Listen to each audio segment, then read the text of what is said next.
महान इस मूवी को देखने के बाद आपके अरमान पे पर लगेंगे या फिर आपके अरमान जो है वो पानी में बह जाएंगे, इसी बारे में बात करूंगा। अगर आप चैनल पे नए हो तो चैनल को सब्सक्राइब कर लो, बेल का बटन दबा लो, वीडियो को लाइक जरूर करना। तो चलो यार वीडियो को स्टार्ट करते हैं। सबसे पहले एक चीज क्लियर कर देना चाहता हूँ कि चियान विक्रम एक ऐसे एक्टर है मेरे लिए, और सिर्फ मेरे लिए ही नहीं, आप सभी के लिए जो इनके फिल्मों को देखना पसंद करते हैं। एकदम सा यूनिक एक्टर समझ लो, क्योंकि इनका कंटेंट हमेशा हट के होता है। इनका जो स्क्रिप्ट सिलेक्शन होता है, इनका जो कैरेक्टराइजेशन पे काम करना होता है, वो बहुत ही हट के and out of the world होता है। मुझे ऐसा लगता है कि ये गलती से यहाँ पे रह गए हैं, और अगर रह भी गए हैं तो कुछ बुरा नहीं है। ये हमारे देश को ही रिप्रेजेंट करते हैं एज एन एक्टर, और इनकी एक्टिंग लेवल देखा जाए तो एकदम फाड़ होता है। और इस बारे में मुझे आपको कुछ ज्यादा बताने की जरूरत नहीं है। तो सीधा बात करते हैं मूवी के बारे में कि महान मूवी कैसा है। देखो, सबसे पहली चीज तो मेरे लिए शॉकिंग था कि ये गांधी महान इनका नाम है, और इस नाम के साथ में इन्होंने कितना ज्यादा जस्टिस किया, और खास करके जिन्होंने स्टोरी लिखा है उन्होंने इस कैरेक्टर को किस तरह से मतलब पिरोया है भाई, समझ से बाहर है, in a good way, not in the bad way. So भाई स्टोरी कुछ ऐसा रहता है कि चियान विक्रम जो है वो गांधी महान का रोल प्ले कर, वो एक ऐसे इंसान के बेटे हैं जिन्होंने देश में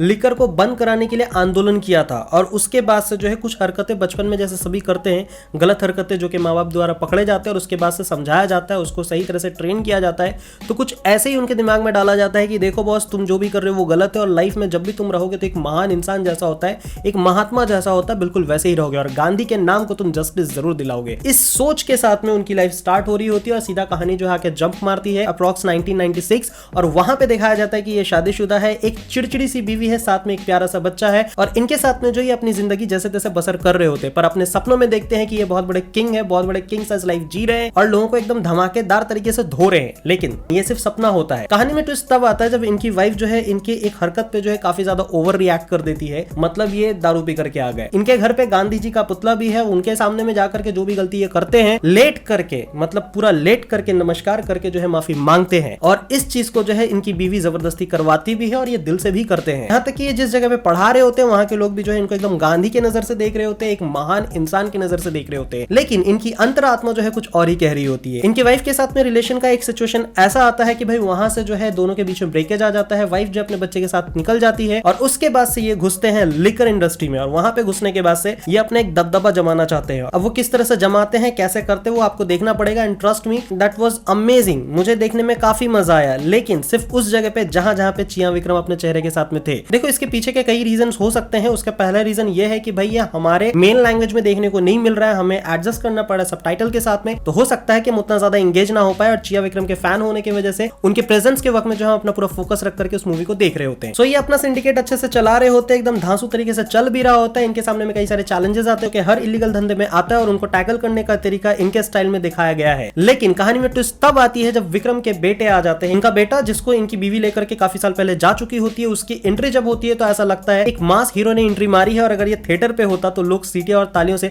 पर्दा फाड़ चुके होते। तो इनके एंट्री के बाद में समझ में आता है कि ये दोनों एक दूसरे का फेस ऑफ करने वाले हैं, कोई गेट टुगेदर वाला सीन नहीं है यहाँ पे। बेटा जो है पूरी तरह से नाराज है, बेटा जो है अपने आदर्शों पे चल रहा है, बेटे ने अपनी माँ की बात पूरी तरह से सुनी है, और जो वो काम कर रहे हैं, मतलब कानून का जो रक्षा करने का उन्होंने जिम्मेदारी उठाया है, उस चीज को जो है पूरी तरह से निभाने के लिए उत्सुक है। सामने में है उनके डैड यानी चियान विक्रम। गांधी महान के सामने में वो आने के बाद जिस तरह से बात करते हैं, वो सीन जो है देखने लायक रहता। फर्स्ट फेस ऑफ, जहां पे लड़का जो है अपना पूरा ताव झाड़ता है, और बाप जो उसको पूरा मौका देता है स्क्रीन पे कि बेटा छा जाओ, और उसके बाद से बाप ने अपना बाप पंथी दिखाया और बेटे को हिला डाला। सो मेरे हिसाब से वो वाला सीन एकदम सा दमदार था। बाप और बेटे को देखना, और खास करके उस हीरो को आप देख रहे हो जिसके आप डाई हार्ड फैन हो, और उसका बेटा जो है उसके बाप को जो है एकदम दमदार टक्कर दे रहा है। सो ओवरऑल अगर बात की जाए तो भाई अगर आप फैन हो तो ये मूवी आपके लिए एकदम धांसू है, और अगर आप सिर्फ एक मूवी की नजर से देख रहे हो तो चियान विक्रम के जो हमेशा जो मूवी होती है, जितना ज्यादा एंगेजिंग रहता है, जितना ज्यादा स्क्रीन प्ले टाइट रहता है, आप एकदम हुक एंड बुक रहते हो, इस तरह का मजा आपको शायद इस मूवी में ना मिले, लेकिन as a fan it will be a great movie for you. So overall इतना ही कहना चाहूंगा कि अगर आप फैन हो तो जाकर के देख लो, सबटाइटल के साथ में आपको देखना पड़ेगा, और हिंदी डब कब आएगा इसके बारे में भी न्यूज जैसे ही आती है मैं लेकर के आऊंगा उस पर एक वीडियो। आपका क्या कहना है, आपने अगर देख लिया तो यार कमेंट सेक्शन पे जाकर के बताओ कि आपको ये मूवी कैसी लगी है। So that was my honest reaction for this movie for Mahaan. What's your take, please do comment. मिलता हूं नेक्स्ट वीडियो में, तब तक के लिए स्वस्थ रहो, मस्त रहो, जबरदस्त रहो।